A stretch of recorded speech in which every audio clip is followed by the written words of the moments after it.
नमस्कार, डेली 24 भारत देख रहे हैं आप। मैं हूं आपके साथ साहिल धुलिया। बुलेटिन की शुरुआत करेंगे।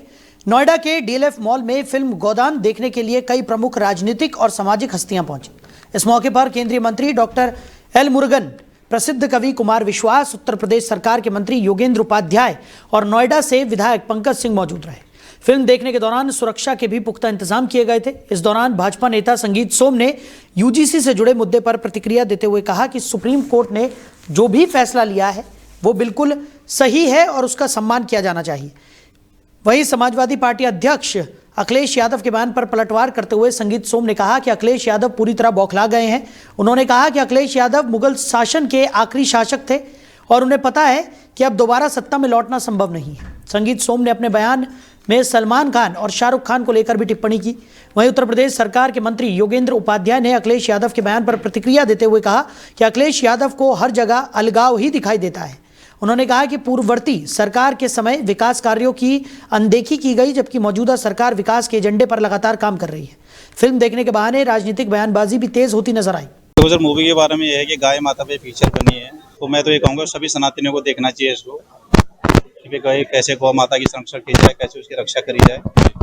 इसलिए सभी सनातनियों को इस फिल्म को जरूर देखना चाहिए और अपने परिवार के साथ देखना चाहिए, जिससे कि आपको और अपने बच्चों को भी प्रेरणा मिले इस चीज से। परिवार लोगों के साथ हम सब मिलकर देखेंगे और ये गौ माता के ऊपर बनी है। गौ माता के बारे में बताया जाएगा, गौ माता में कितने गुण होते हैं, उनसे जो नए नए प्रोडक्ट और जो बनाए जाते हैं वो कितने लाभदायक है स्वास्थ्य के लिए, इसके बारे में बताया जाएगा। उसे देखने के लिए मैं आ जाया हूँ। युवा पीढ़ी को देखनी चाहिए, सबको देखनी चाहिए, युवा पीढ़ी को भी देखनी चाहिए, सबको देखनी चाहिए।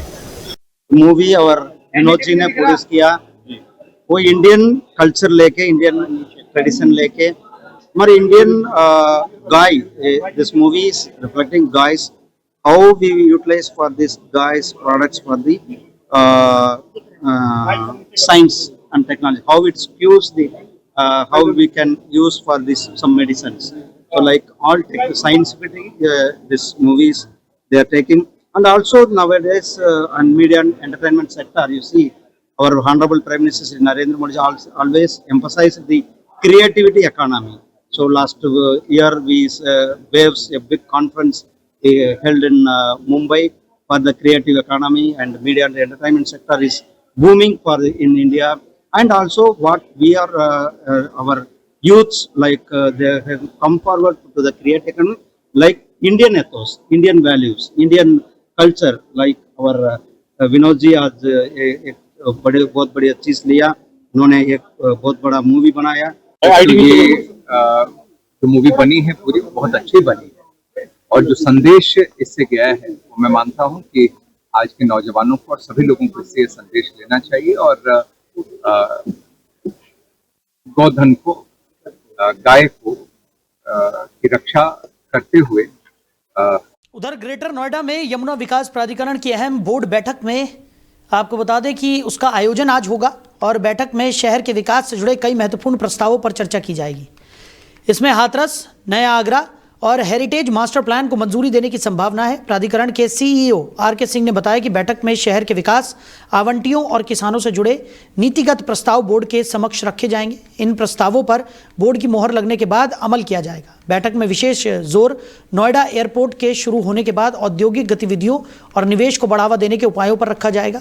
इसके अलावा शहर में बुनियादी ढांचे के सुधार, नए रिहायशी और वाणिज्यिक प्रोजेक्ट्स की मंजूरी और नियोजन से जुड़े अन्य प्रस्ताव भी एजेंडे में शामिल है। बैठक का उद्देश्य विकास को तेज करना और शहर वासियों के हित में नीति निर्माण सुनिश्चित करना है। प्राधिकरण ने यह भी बताया कि बैठक में प्रस्तावों की पारदर्शिता और प्रभावशीलता सुनिश्चित करने पर विशेष ध्यान दिया जाएगा। बोर्ड की मंजूरी के बाद नीतिगत प्रस्तावों को तेजी से लागू किया जाएगा और विकास कार्यों को गति भी मिलेगी। तो अगली खबर मेरठ मार्ग स्थित गोविंदपुरी कॉलोनी से है, जहां दोपहर के करीब युवक का शव नाले में पड़ा हुआ मिला। सूचना मिलने पर पुलिस मौके पर पहुंची और शव को बाहर निकाल कर कब्जे में लिया। मृतक की पहचान मोदीनगर थाना क्षेत्र के गांव रोरी निवासी रिंकू के रूप में हुई है। रिंकू 5 दिन पहले बाजार जाने की बात कहकर घर से निकला था, लेकिन वापस नहीं लौटा। परिजनों ने काफी तलाश की, लेकिन कोई सुराग नहीं मिला। परिजनों का आरोप है कि उन्होंने मोदीनगर थाने में गुमशुदगी की तहरीर दी थी, लेकिन पुलिस ने शुरुआत में रिपोर्ट दर्ज नहीं की और उन्हें टाल दिया गया। इस बीच रिंकू का शव नाले में मिलने से परिवार में कोहराम मच गया। रिंकू के चचेरे भाई संकेत ने बताया कि भाई अपनी मां को अस्पताल लेकर गया था और वहीं से लापता हो गया। परिजनों को आशंका है कि हत्या हुई है। वहीं रिंकू की मां ने बताया कि बाइक पर लेकर अस्पताल तक गया था, अस्पताल छोड़कर फिर कहीं काम बताकर चला गया, वापस ही नहीं आया। एसपी ने बताया कि फिलहाल तहरीर के आधार पर पुलिस मुकदमा दर्ज कर रही है। मौत के कारणों का खुलासा पोस्टमार्टम रिपोर्ट आने के बाद ही हो पाएगा। वहीं ग्रेटर नोएडा में एक महिला यूट्यूबर की कार का 27 किलोमीटर तक पीछा करने का मामला सामने आया है। आरोप है कि कार सवार कुछ युवक रास्ते में महिला यूट्यूबर के साथ अभद्रता और बदसलूकी कर रहे थे। पीड़िता ने पूरी घटना का वीडियो सोशल मीडिया पर साझा किया, जिसमें बताया गया कि किस तरह युवकों ने उसे डराया और पीछा किया। यह घटना नॉलेज पार्क थाना क्षेत्र में हुई और जानकारी मिलते ही पुलिस मौके पर पहुंची। पुलिस ने दोनों पक्षों से पूछताछ की, लेकिन अब तक कोई लिखित शिकायत दर्ज नहीं कराई गई है। महिला यूट्यूबर के इंस्टाग्राम पर 50 लाख से ज्यादा फॉलोअर्स हैं, जिसकी वजह से मामला सोशल मीडिया पर तेजी से वायरल भी हो रहा है। तो यूजर्स ने इस घटना को लेकर अपना रोष भी व्यक्त किया है और सुरक्षा के सवाल उठाए हैं। पुलिस ने बताया कि मामले की जांच जारी है और जल्द ही आवश्यक कार्रवाई की जाएगी। वहीं सोशल मीडिया पर लोग आरोपी युवकों की पहचान और उन्हें सजा दिलाने की मांग कर रहे हैं। इस घटना ने सुरक्षा और सड़क पर महिलाओं की सुरक्षा को लेकर भी नई बहस को छेड़ दिया है।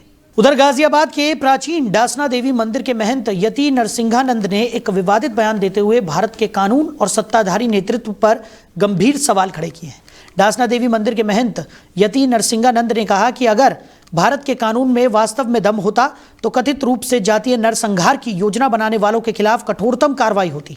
उन्होंने अपने बयान में केंद्रीय मंत्री धर्मेंद्र प्रधान और उनके राजनीतिक आकाओं का नाम लेते हुए कहा कि ऐसे लोगों को फांसी की सजा दी जानी चाहिए।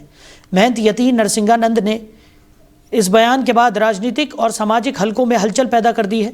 बयान को लेकर तीखी प्रतिक्रियाएं सामने आने की संभावना जताई जा रही है। देवादिदेव भगवान महादेव शिव और जगत जननी मां जगदम्बा के चरणों में नमन करते हुए शिव शक्ति धाम डासना से मैं श्री पंचदश नाम जूना अखाड़े का महामंडलेश्वर यति नरसिंहानंद गिरी अपने शिष्यों के साथ, अपने शेरों के साथ सुप्रीम कोर्ट का बहुत बहुत धन्यवाद है। सुप्रीम कोर्ट ने पूरे भारत देश को गृह युद्ध से बचा लिया और जो सुप्रीम कोर्ट की आज की टिप्पणियां हैं वो उनके लिए जिन्होंने ये यूजीसी एक्ट बनाया था उनके मुंह पर थप्पड़ के समान है। जो लोग इस देश को जातीय गृह युद्ध में धकेल रहे थे उनमें अगर थोड़ी शर्म होगी तो उन्हें ये टिप्पणियां बहुत चुभेंगी और उन्हें शर्म आनी चाहिए कि सुप्रीम कोर्ट ने उन पर ऐसी टिप्पणियां की हैं। मैं अजीत भारती जी का, संदीप देव जी का, नितिन शुक्ला जी का और जितने भी लोग सोशल मीडिया पर इस लड़ाई को लड़ने में लगे उन सबका बहुत बहुत साधुवाद देता हूं। देवादी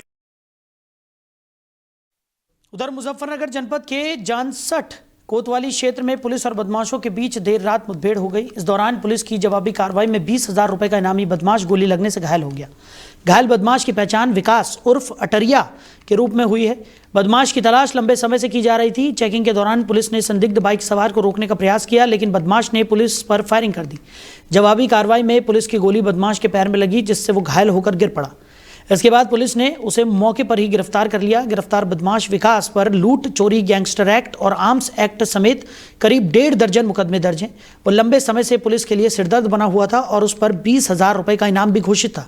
पुलिस ने बदमाश के कब्जे से एक अवैध तमंचा, कारतूस और करीब 3,350 रुपए की नकदी भी बरामद की है। घायल बदमाश को तत्काल उपचार के लिए नजदीकी सामुदायिक स्वास्थ्य केंद्र में भर्ती कराया गया, जहां उसका इलाज चल रहा है। पुलिस अधिकारियों का कहना है कि बदमाश के अन्य आपराधिक नेटवर्क और साथियों के बारे में पूछताछ की जा रही है। मुठभेड़ के बाद इलाके में सुरक्षा बढ़ा दी गई है और पुलिस आगे की कार्रवाई में जुट गई है। वहीं उत्तर प्रदेश के मुजफ्फरनगर जनपद के मंसूरपुर थाना क्षेत्र में दोस्ती को शर्मसार करने वाली घटना सामने आई है। 2 दिन पहले मामूली विवाद के चलते सोनू नामक युवक ने अपने दोस्त दीपक की चाकू से गोदकर बेरहमी से हत्या कर दी थी। वारदात के बाद आरोपी मौके से फरार हो गया था। सूचना मिलने पर पुलिस मौके पर पहुंची और मृतक दीपक के शव को कब्जे में लेकर पोस्टमार्टम के लिए भेजा गया। घटना की गंभीरता को देखते हुए वरिष्ठ पुलिस अधिकारियों के निर्देश पर आरोपी की गिरफ्तारी के लिए 2 पुलिस टीमों का गठन किया गया। पुलिस ने आरोपी सोनू को दबोच भी लिया था, लेकिन ये पुलिस को चकमा देकर फरार हो गया। इसके बाद पुलिस लगातार उसकी तलाश में जुटी रही। वहीं पुलिस और आरोपी के बीच मुठभेड़ हो गई, जिसमें सोनू गोली लगने से घायल हो गया। पुलिस ने घायल अवस्था में उसे गिरफ्तार कर लिया। आरोपी के पास से हत्या में प्रयुक्त चाकू, एक तमंचा और कुछ कारतूस बरामद किए गए हैं। घायल आरोपी को उपचार के लिए अस्पताल में भर्ती कराया गया है। बताया जा रहा है कि मृतक दीपक और आरोपी सोनू दोनों राजमिस्त्री का काम किया करते थे और बोपाड़ा गांव के निवासी थे। दोनों के बीच लंबे समय से दोस्ती थी, लेकिन शराब के नशे में हुए विवाद ने खूनी रूप धारण कर लिया। मामला कुछ नहीं है जी, अपनी मम्मी ने अस्पताल में लेकर गया था। कौन, क्या नाम है? रिंकू। अच्छा। और वहाँ उसने छोड़ के कभी आ रहा हूँ 5 मिनट, तो दोबारा कॉल करी तो कभी आ रहा हूँ, और ये वहाँ नहीं पहुँचे। ये प्रशासन हमारे साथ रहा, इन्होंने इंक्वायरी करे, कैमरे वैमरे चेक कराए। कैमरे वैमरे चेक करवाने के बाद में जो लड़का है, क्या नाम है इसका? रिंकू नहीं, जो सुदामपुरी वाला सन्नी नहीं, गौरव। हम कल सुबह उसके यहाँ पहुँचे, उसने मना कर दिया। मना करने पे जिस लड़के ने बताया था उसने उससे बात कराई। बात करवाने के बाद में उसने बताया कि जब तेरी गल तो तू भांगता क्यों नहीं। जब उसने भांगा, फिर हमने ये कैमरे चेक कराए। मामला कुछ नहीं है जी, अपनी मम्मी ने अस्पताल में लेकर गया था। कौन, क्या? वहीं ग्रेटर नोएडा प्राधिकरण ने अवैध निर्माण के खिलाफ बड़ी कार्रवाई करते हुए खेड़ा चौगानपुर गांव में बने 8 अवैध रिहायशी टावरों को सील कर दिया है। ये कार्रवाई प्राधिकरण की अधिसूचित भूमि पर बिना नक्शा पास कराए किए जा रहे अवैध निर्माण को लेकर की गई। कार्रवाई ग्रेटर नोएडा प्राधिकरण के सीईओ रवि कुमार एनजी के निर्देश पर की गई। प्राधिकरण की टीम ने मौके पर पहुंचकर 8 अवैध बिल्डिंग को सील किया, जिनमें बने करीब 8 टावरों के 100 से अधिक फ्लैट्स को सील किया गया। बताया जा रहा है कि कोलोनाइजर द्वारा प्राधिकरण की जमीन पर नियमों को ताक पर रखकर अवैध फ्लैटों का निर्माण कराया जा रहा था। न तो निर्माण का नक्शा पास कराया गया था और न ही आवश्यक अनुमतियां ली गई थी। प्राधिकरण अधिकारियों के अनुसार इस तरह के अवैध निर्माण से न केवल सरकारी भूमि का अतिक्रमण होता है, बल्कि भविष्य में लोगों को भी गंभीर परेशानियों का सामना करना पड़ सकता है। इसी को ध्यान में रखते हुए सख्त कार्रवाई की गई और इस संबंध में ग्रेटर नोएडा प्राधिकरण के ओएसडी राम नयन सिंह ने बताया कि अवैध निर्माण किसी भी सूरत में बर्दाश्त नहीं किया जाएगा। प्राधिकरण की तरफ से आगे भी ऐसे निर्माणों के खिलाफ अभियान जारी रहेगा और नियमों का उल्लंघन करने वालों पर कड़ी कार्रवाई की जाएगी। आज मुख्य कार्यपालक अधिकारी महोदय के निर्देश के क्रम में ग्राम खेड़ा चौगानपुर में सीलिंग की कार्रवाई की गई है। खेड़ा चौगानपुर में खसरा नंबर 109 है, जो लगभग 10,000 मीटर का है, जिसपे कुछ कोलोनाइजरों के द्वारा मिल करके अवैध प्लाटिंग एवं बिल्डिंग का निर्माण किया जा रहा था, जिसको प्रोजेक्ट पुलिस की टीम के द्वारा सील कर दिया गया है और वहाँ पे जो भी कार्रवाई हो रही थी उसे रोक दिया गया। इसकी सुपुर्दगी भी पुलिस और प्रोजेक्ट के टीम को दे दिया गया है कि यहाँ पे जो सीलिंग की कार्रवाई हुई है इसको किसी तरह से नुकसान न पहुँचाया जाए। यदि कोई इसको नुकसान पहुँचाता है तो उसके खिलाफ कानूनी कार्रवाई की जाएगी। इसके साथ ही मेरा यहाँ के लोगों या बाहर के बहुत से ऐसे व्यक्ति हैं जो इस तरह के बिल्डिंग को, इस तरह के प्लाट को खरीदने का प्रयास करते हैं और खरीदते हैं, उनसे ये अपील है कि बिना प्राधिकरण के संज्ञान से या प्राधिकरण से संज्ञानित होने के उपरांत ही इस तरह के प्लाट और फ्लैट खरीदने का प्रयास करें, ताकि भविष्य में उन्हें किसी तरह की समस्या से बच सके। आज खबर पर ज्यादा जानकारी के साथ हमारे सहयोगी अरबाज हमारे साथ जुड़ गए हैं। अरबाज, क्या कुछ निकलकर सामने आ रहा है? ग्रेटर नोएडा में अवैध निर्माण का जो ये खेल है वो देखने को मिला है और सीईओ के निर्देश पर ये कार्रवाई भी यहाँ पर की गई है।